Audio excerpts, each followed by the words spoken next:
As the world mourns Pope Francis, history's most secretive transfer of power begins. White smoke, the path to a new pope, guides you through this momentous transition.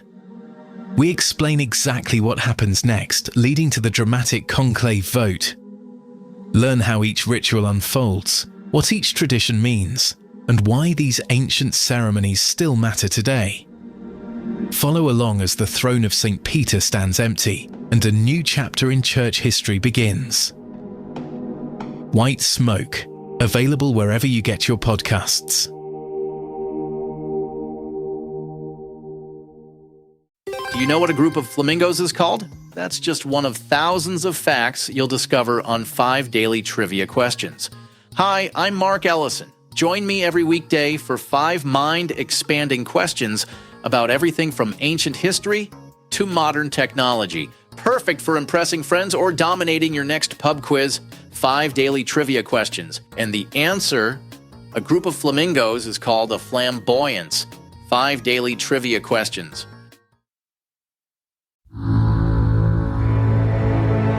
Caloroga Shark Media.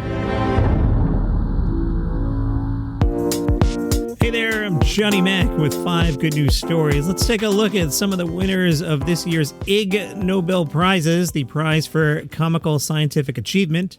Some of the winners included a study exploring the feasibility of using pigeons to guide missiles, another that looked at the swimming abilities of dead fish. Winners were honored in 10 categories, including for peace and anatomy. Some more winners. One showed a vine from Chile that imitates the shapes of artificial plants nearby. Another study examined whether hair on people's heads in the northern hemisphere swirled in the same direction as someone's hair in the southern hemisphere. Now, what's really annoying is I don't know what the results showed. I can't tell you. The award ceremony was broken up by an international song competition inspired by Murphy's Law, including one song about coleslaw and another about the legal system. Meanwhile, in Germany, it was the first hobby horsing championship in Frankfurt. Hundreds of young riders competed in time jumping and style jumping on their wooden stick horses. Roughly 300 riders, mostly kids, although 20 adults enrolled, were watched by 1,500 spectators. Max is 15. He said, hobby horsing just gives me self-confidence and I just enjoy doing it with other people.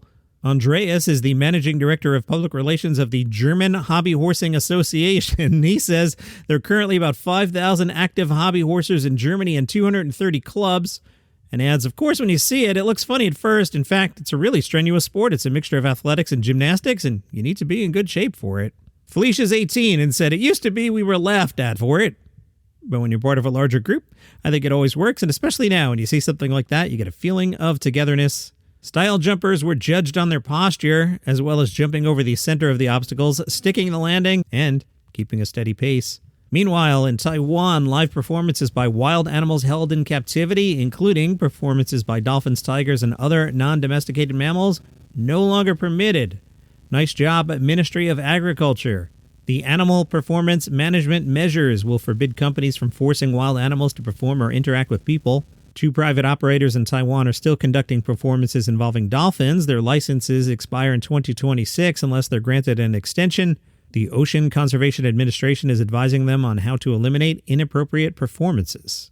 Well, good news for a bargain hunter, bad news for Cartier. The bargain hunter got a pair of $28,000 earrings for $28 after Cartier mispriced its jewelry online. Rogelio couldn't believe his eyes.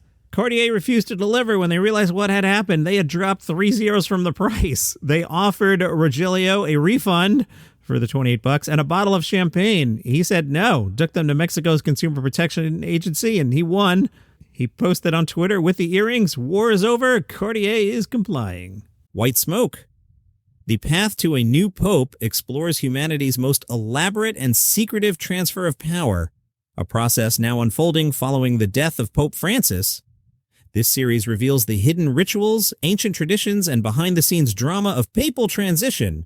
As the Catholic world enters this solemn period of mourning and anticipation, join us in witnessing how the Church has perfected this sacred process over 2,000 years, and what happens in these crucial days when the throne of St. Peter stands empty.